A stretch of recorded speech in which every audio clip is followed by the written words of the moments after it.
Yeah, the Department of Trade and Industry is the main implementer of the Youth Entrepreneurship program, YEP program. And we have been implementing this since the law was passed. And we have three components of the program, which is actually the um, components of the program. We have three components of the program.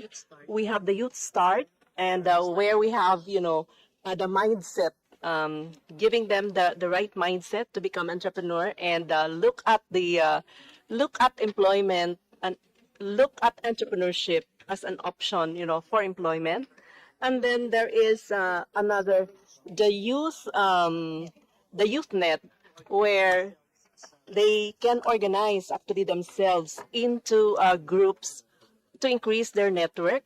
And then they also have the youth match, which is exposing our youth entrepreneurs to the industries that have good potentials, and also trying to introduce them to the CEO so that they'll also get some inspiration. So we've been running this all over the country, and this is in partnership with the other government agencies and likewise the private sector in the locality. So that's what we are doing, for the youth entrepreneurship program. And then when they are ready, they can actually always avail of the regular programs of the DTI, like the Kapatid Mentor Me, which is a mentorship program in partnership also with the Philippine Center for Entrepreneurship, Go Negosyo. And then we also have, if they are also ready and qualify and need financing, we refer them to the financing institutions, particularly the SB Corporation, which gives it's very accessible financing program, which is under the Department of Trade and Industry also. And then they can also avail of the market, the trade fairs that we have, which according to our secretary, these are easily accessible to our MSMEs who qualify, and this is free of charge. So, Mr. Chair, so if I understand the explanation from the DTI, so the YEP program is a preparatory program for the youth. Are they required to be college graduates? Not necessarily, because they can be out of school youth, and they So can how's the also, selection process, Mr. Chair? they just enroll. They just go to the nearest negosyo center or the regional office of DTI or provincial office of DTI. But since it is youth, then we are guided by the age limit, which is 18 to 35 years old.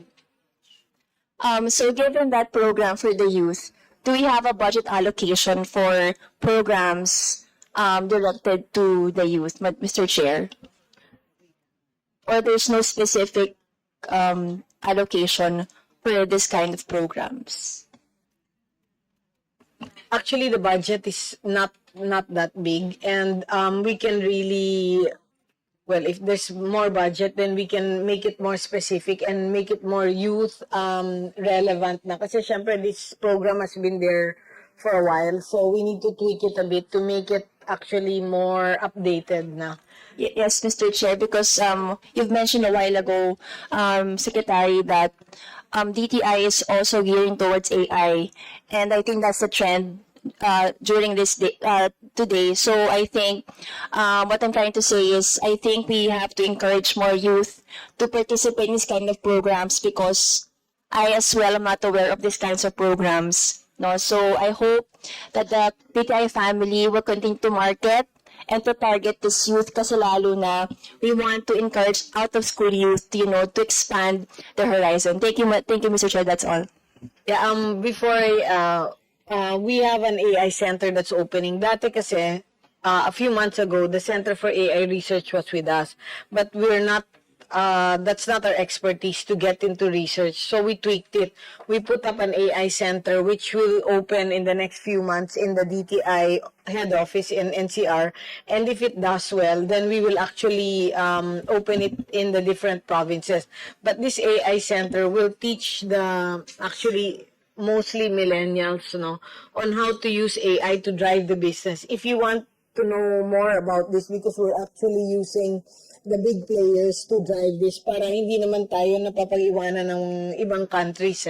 Asek Lala's here to discuss with you how we're going to use AI and other technology to really be used by these young people plus not so young people in driving the business kasi global na tayo so we need to use this technology. Go ahead, Ate Clara.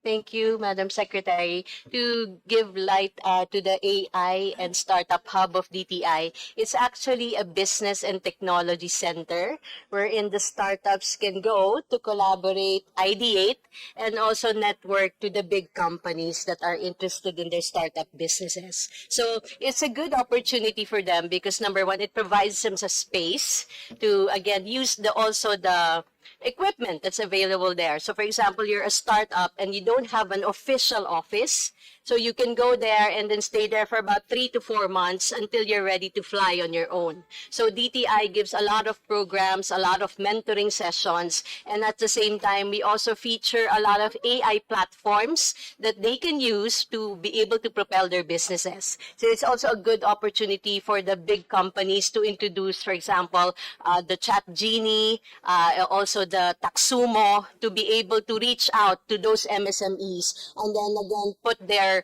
apps into greater use. So again, this is to empower our MSMEs at the same time to develop more startups in the technology arena.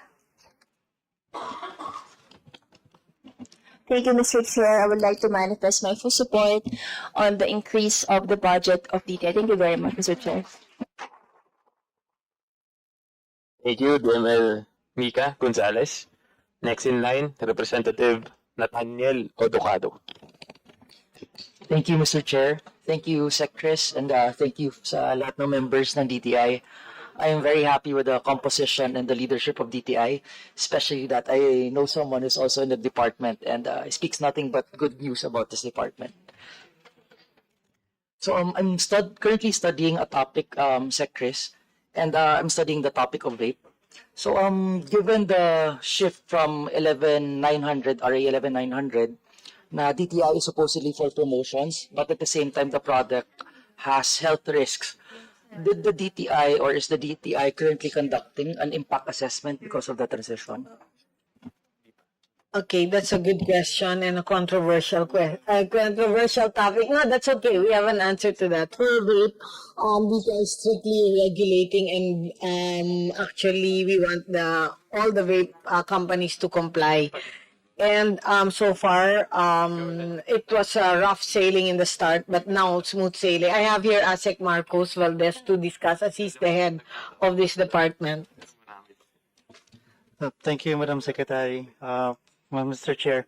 So for the vape, Mr. Chair, we're coordinating with the FDA as regards any concerns, issues on health, on the health aspect.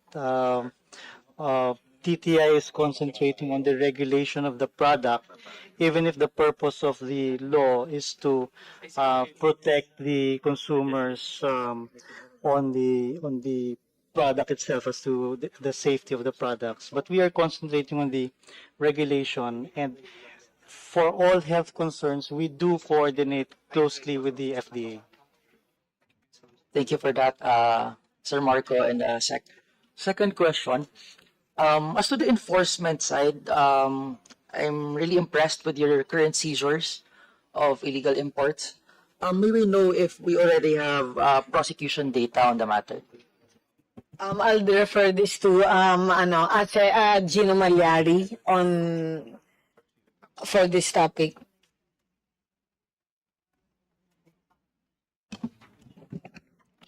Thank you, Mr. Chair, Your Honor.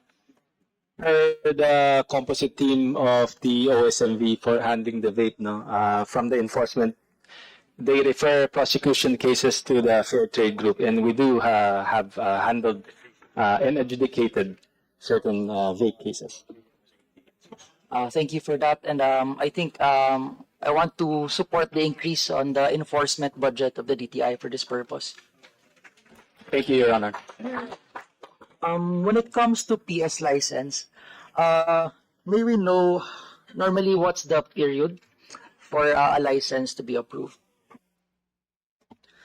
Thank you, Mr. Chair.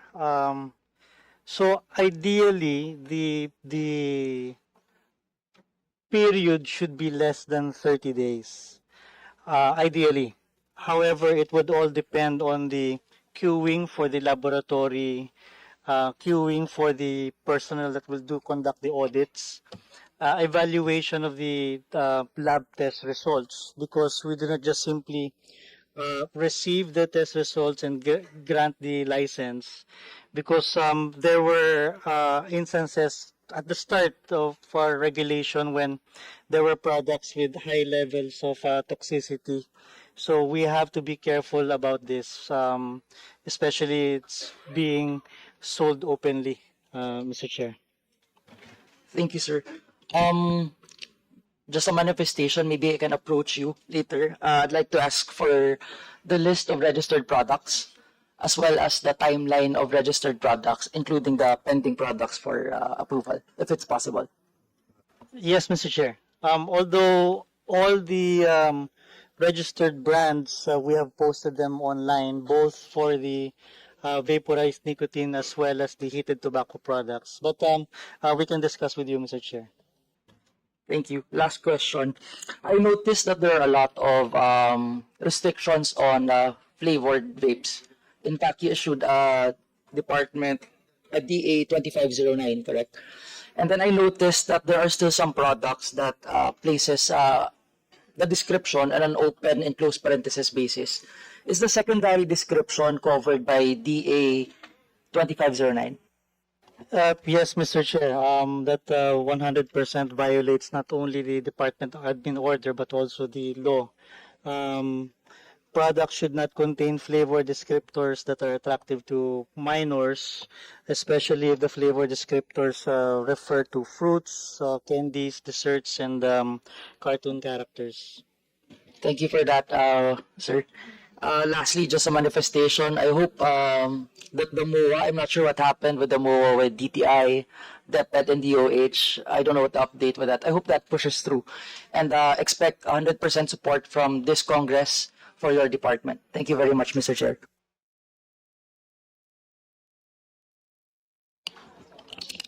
Thank you, Representative Nathaniel Odocado.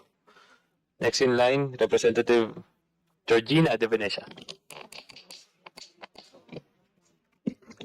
Madam Chair, distinguished colleagues, I wish to manifest my strong support for the Department of Trade and Industry and respectfully appeal for the augmentation of its 2026 budget for the Malikhaing Pinoy program.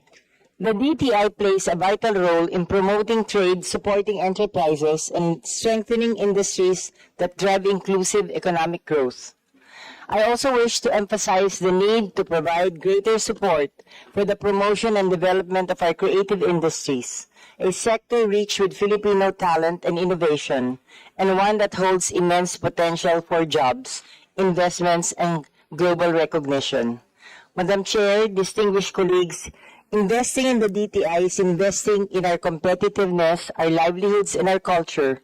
I therefore appeal for the generous consideration of this chamber to augment its 2026 budget. Thank you very much.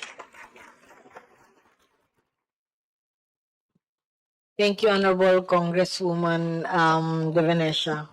Thank you, Representative de Venecia.